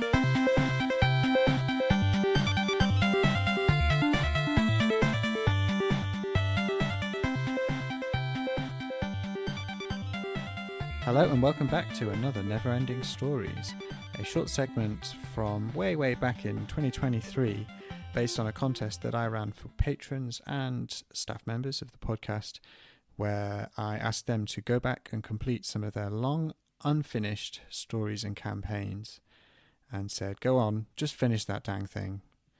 And then they did, and we talked about it, and we had great fun, and there were prizes, and that was all last year. And this is now 2024, but we're still talking about them because this is fun. Joining me this time in his one and only appearance is somebody who is very familiar around the Discord, but doesn't appear on the podcast nearly enough, I feel, because he often has some wonderful things to say and doesn't express them enough in audio form. I should stop rambling now because I'm here to introduce Mr. Mental Night 5. I almost fell asleep. So did I. I was falling asleep as I was saying it. It was so boring. Yes, only appearance in Neverending Stories. It took everything I had to try and carve out a little bit of time to do one of my old... one game. Yeah. And it wasn't even like you picked something meaty and substantial and that would really? require much time and effort from your part. It was literally just finish the last chapter of a very short game. Yeah, sort of. But, almost everything on our lists is there for a reason, or we put it down for a reason. This is a good game. I wanted to start it over. Oh yeah. Okay. Interesting. Okay. So what is the game? What is the game you're talking Oh yes, about? Stacking, that Xbox Ooh. Live Ooh. arcade game Ooh. by Double Classic. Fine. Ooh. One of my favorites, personal favorite. The fact that you hadn't completed this, and knowing you as it's an adventure game, you're an adventure guy. I mean, obviously, I have a fondness for the game. I think I've talked about it before on the podcast, maybe, at least in patron segments, possibly. But yeah, it's a game I think everyone should play. I love it. I'm very fond of the studio. I have a bias, probably. Yeah, But yeah. I'm shocked. I'm shocked and appalled that it took you this long, and it took me basically forcing you to do it through, a contest. Oh yeah, it And could have we all been know, and another we all 10 know what years. you're like about contests. Yeah, yeah. Slacking, released in 2011, developed by Double Fine, published by THQ. I don't think I knew that. And you started it very, very close to release. You started it a few months after it released, in fact. So you were obviously keen enough or interested enough. Yeah, I loved that studio. I'm not shocked. Yeah, so I mean, I should say what drew you to it originally, but I assume that you knew there was precedent there with Double Fine, or at least you were kind of aware of them Yeah, already. I did. I don't know what order it was all in, but I like them. I like the old LucasArts stuff. I Mhm. like Brutal Legend. I like Costume Quest. Yeah, I'm surprised. I mean, nowadays it would, take a year for it to go on sale good enough for me. Yeah, I seem to remember. I could be completely wrong, but maybe it came out as like no, because it wasn't summer. It was February, so it's not even like it was a summer of Oh, arcade kind of game or anything like that. All right. Well, I was eager at one point. You were so keen that you played it, and it's a short game, as I said. It's an old arcade game. It's only made up Yep. of a handful of kind of chapters or adventures, as they call them. Yeah. How does it work? Well, how does it work? It's like a puzzle game, really. I think. Yeah. I would. TA has it as an adventure game.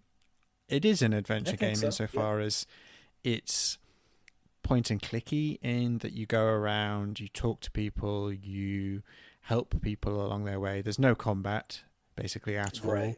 all. It's split up into kind of chapters, each one based in a different location. But I would also argue that it maybe should have the puzzle genre. It is puzzly, It is very puzzly, and a lot of point and clicky type games are, but in an adventure way. but it's mechanically puzzly in that it has a very unique mechanic. The reason it's called stacking is because you play as a Russian stacking doll, a Matryoshka doll, and the unique element is that in talking to the various different characters who are also all Russian stacking dolls of different sizes, you help them and you solve puzzles by stacking in and out of those different characters in order to then kind of bring them along with you You've or like got it. you become that character and you inherit their abilities, or it might be that you need to bring certain characters together in order to progress some kind of side quest or story mission. Yep. And you also get rewarded, I think, if I remember rightly, in stacking all of the same kind of type of character. Oh, that's right. Like Yeah. small, that's a medium, pain. large, all together, like nesting them together. So there is kind of that puzzle element, and it's integral. It is the main mechanic of the game. So that's why I kind of think puzzle and adventure would be a more fitting genre. You've got it exactly, but that also, to me, that's why it is a point and click adventure, pretty much. Like you said, you're tiny. The real you is tiny. You get in something a little bigger, and then you have that person's power. You get in something a little bigger, and you're only the outer person. You have the power of the outer person. So if you think of all these people scattered around the level as your inventory, I was just about to say, use this on the that. other characters are your inventory in like the typical point and click way. Yeah. It's a really cool, clever, kind of unique mechanic. Also, the aesthetic is really kind of neat. It's like this Victorian kind of steampunk kind of The vibe. aesthetic is so weird. It is a silent movie with dialogue cards, but it's also a stage play with curtains. It's a body swapping game, but it's also a miniature game. you're tiny living in a model world, so like your chairs are buttons and stuff. It's like they couldn't pick a theme, and it all comes together in kind of Double Fine madness. It's great. Yeah, and doesn't it have that kind of soundtrack like the old time movies, like with the piano there? Yes, the kind of silent stuff. movie Yeah. piano is one of its personalities. It's a little schizo. And the it's very obviously the being Double Fine is very comedic. There's a lot of humor in the dialogue and the story and the kind of side quests. Also, if I remember rightly, there's like scatological humor or something. There's definitely some farting involved. Definitely I some think, farting. Yeah. Yeah. It's all very capitalistic and oppressive, like in Abe's Odyssey. Are the villains putting the kids to work?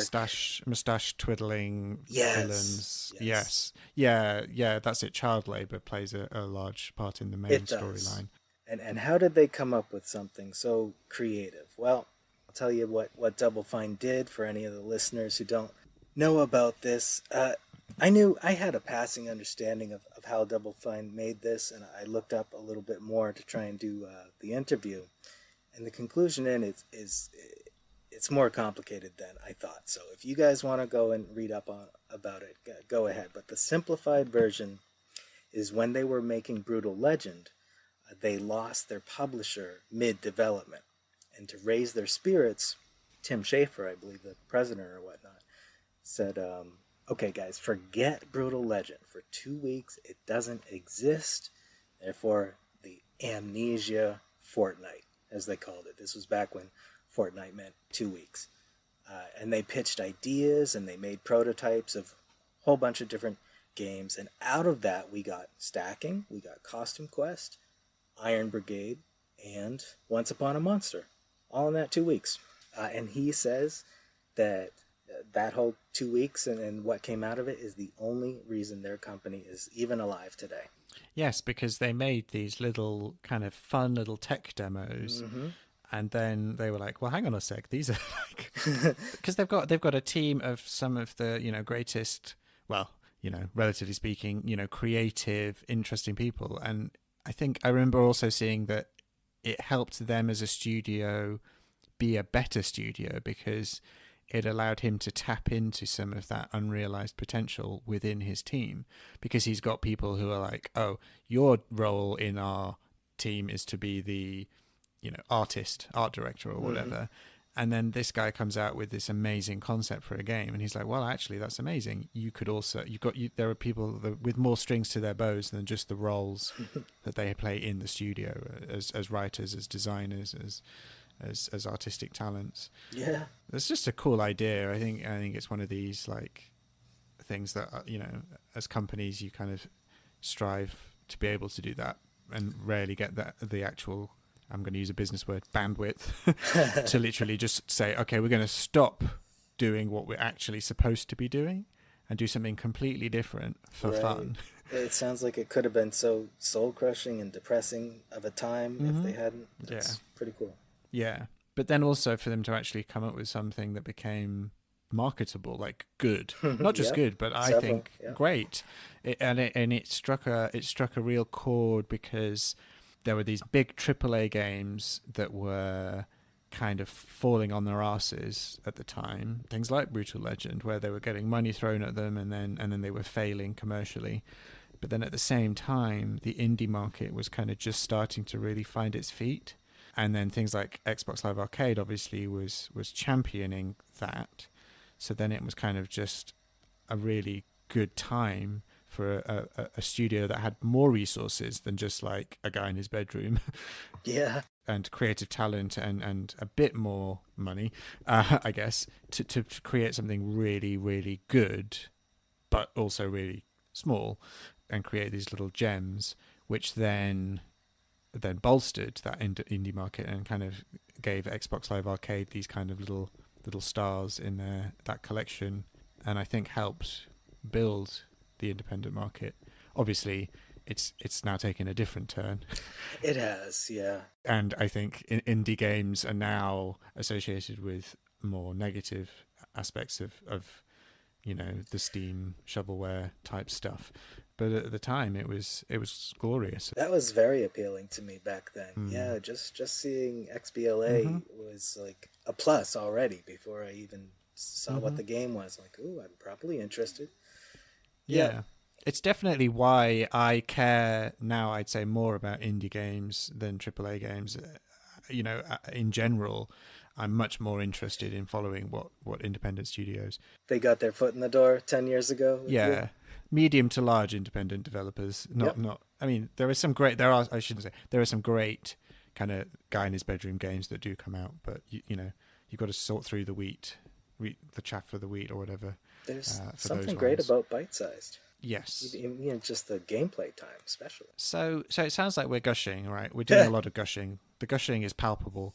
But despite all of that gushing, you played the first 3 chapters of Stacking in the summer of 2011.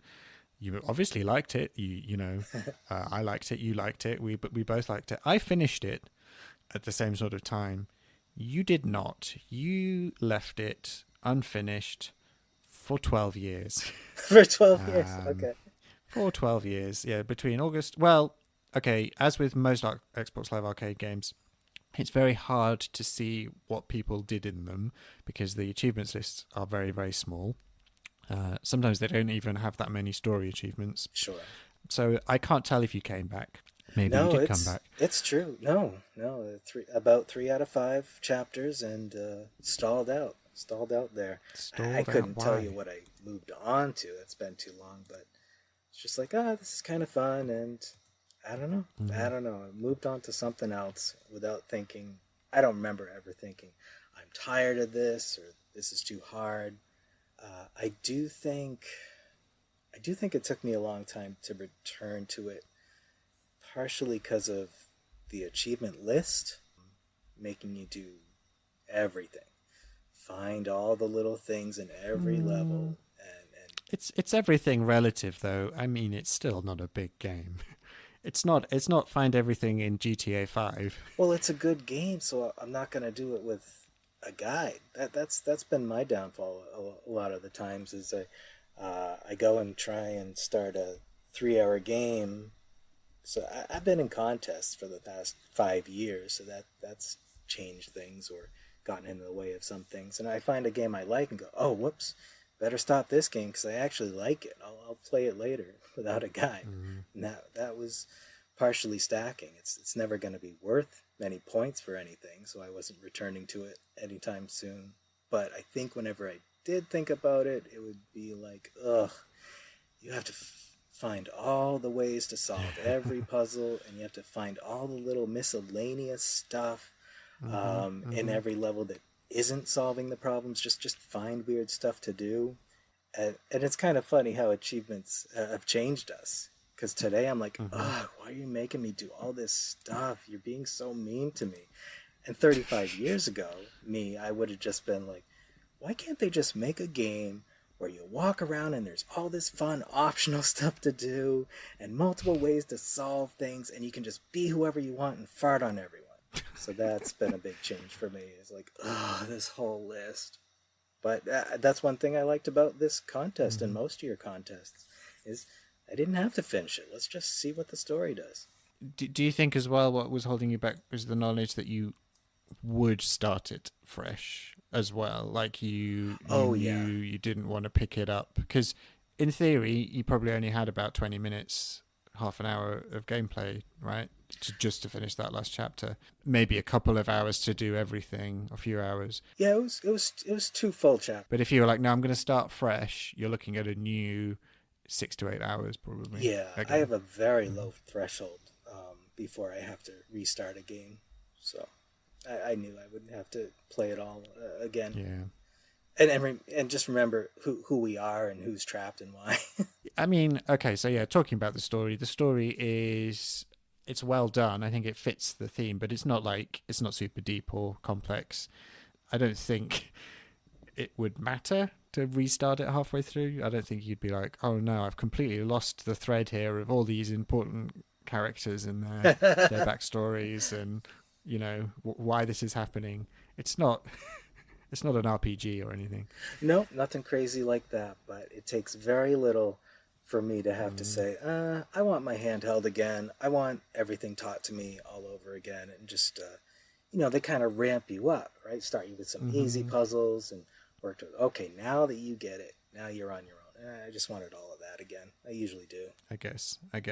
I mean, I do bean diving regularly, and I'd say more often than not, if I have been dived a game and then I come back to it, I'll start again fresh. Lose that, accept the loss of that. Yeah. Well, it could be 5 2 minutes. It could be like, it could be like 10 to 15 minutes or 20 minutes sometimes. Sometimes even half an hour. Shock. But I do struggle if I've put like a few hours into a game and then sat on it for years and then come back. I get kind of paralyzed of what to do. And I think that paralysis often is also partly the reason why then those things get sat on for longer, because I'm like, but I could carry on, but I really should start again. But if I start again, I'm not going to earn any achievements for like 3 or 4 hours again. So, that's going to be really tough. We're terrible people, aren't we? I certainly was for a bit there. Yeah, it can really change your approach to gaming. Well, okay, you came back. You did come back. You did what you set out to do. You completed the story. You saw it through to the end. Presumably the children, spoiler alert, the children were saved from the evil industrialists. I saved my whole family. Yeah. Yes, the stacking. Everyone was unstacked or stacked. I don't know what was the positive. We did both. We did the whole shebang. Yep. Stacked and unstacked many times over. And since you said spoiler alert, I actually loved that part at the end. I think that really spotlighted what's so great about them and a lot of their games, where there's like multiple ways to do things. But I really wouldn't say got choked up, but I'm like, yes, this is awesome. When everything comes together in the end, when you are stacked up as a family, all 5 of you are nested, and yes, the outermost biggest person has to use his particular ability and sacrifice himself to get the next 4 forward, and then on and on. The 4th one uses their ability, 3 move on, until finally you like limp past the finish line or whatever. It was beautiful. I don't remember that element, but now you're saying it, yeah, that makes sense. And that's the thing with Double Fine as well, is that obviously they have humor, but they also have a lot of heart, and they make these games that have like an interesting mechanic. Yeah. But ultimately it's always in service to the story, and that they always give you a feeling, or whether that's happiness or kind of, like I say, heart. There's heart in those games. And actually, yeah, it makes sense that they would think, okay, we've got this cool mechanic and we could do all of these like stacking unstacking puzzles, but then like they were looking for those moments to like make it mean something. Yeah, I didn't see and then it coming coming. up with that kind of meaningful ending where you're like, whoa, yeah, cool. That's a really nice way of tying it all together. The mechanics, the story, the style, the everything. Yeah. God, Double Fine, amazing. Okay, but you have literally just done the story, so you have ended up now stacking with 6 achievements out of the base game's 17, and you haven't even touched the DLC, which is just an extra chapter. It's basically the same thing in a different location, Sure, that's plenty. It's 6. it's very throwaway, but also if you enjoyed the base game, you'll enjoy the DLC. You haven't touched it. Do you? Now it's been 12 years and you finally finished it and enjoyed it, from what I can gather. Do you think realistically you will do all of those many, many challenges, side quests, find all the dolls, complete all the hijinks, which is basically like all the side quests, and also the DLC? Do you think you will? Be real. Well, that's the thing with me. I especially, I'm kind of done with all that nonsense I don't want to do. Yes, the Hobo King, I should give him a look, but just all that little extra miscellaneous grindy stuff. It's so many games. But yeah, it was a good game. I should check out the Hobo King. Yeah, I should mention that we're recording this now, actually beginning of 2024. So a couple of months actually after you did it, we Yep. finally get around to recording. I don't know when this will be released, Right. maybe a few months later. Halloween. But you have recently hit a milestone that from the beginning of this year onwards, you are planning to kind of step back from the craziness into Yeah. a more that was comfortable, Yeah. sane pattern of gaming without achievements being, or contests or any of those things being the driving force. Yeah, absolutely. I just other people can do it, and that's great. I couldn't find any healthy balance for of achievements for me. I just want to play games for games. Good on you.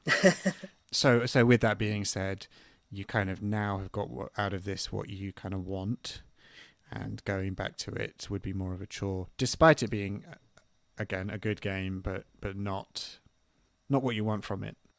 No, not anymore. Too many good games out there. But yes, sorry, Hobo King. I will come check you out. But the all the other hijinks, as they call them in this game, no, that would be like looking up a guide and going and finding this and this just for an achievement. Yeah. Like, come on. You can do the main hobo. It's like every other chapter in the game. You could probably do it in about 20 minutes.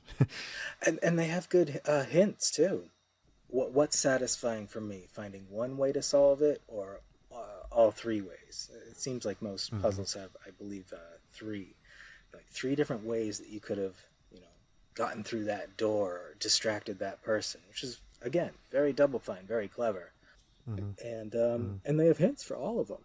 If you want all of them without a guide, you can. It's right there in game. They know adventure gamers. They just give you a little nudge, Yes. little nudge hint, let a little more time go by. Like, okay, there's your number 2 hint, and come on, there's your 3 hint. Basically, tells you what to do. Yeah. As far as Go puzzle and solving, Go and talk to this one over here. yes. As someone who can belch, can you think of someone who can belch? Yeah. As far as the actual story puzzle solving, it's all there in game. But all the hijinks, it would be the really annoying grindy stuff. Well, there you go. You've done it. Thank you, Mental Knight, for taking up the challenge, even if it was just the one, and seeing it through. Thank you for talking to me about it, and sharing my love of stacking, and hopefully people listening to this who haven't experienced it and like the sound of a fun, unique, short, little puzzle adventure game, seek it out. I think it's available on Game Pass, actually, so go and do that. And although I'm sorry to hear you're kind of stepping back in a way, I'm also happy that you're hopefully going to find a better balance. But I do hope that we still manage to find another way to get you on the podcast, because it's always a delight. Sure. There's still games. We all still play games. I'm still one of you, sort of. I don't know. We may shun you. Yeah, we'll see. I'm cute, though. You got to admit. All right. Always good talking with you, Chewy. And you. Thank you. Bye-bye. Bye-bye.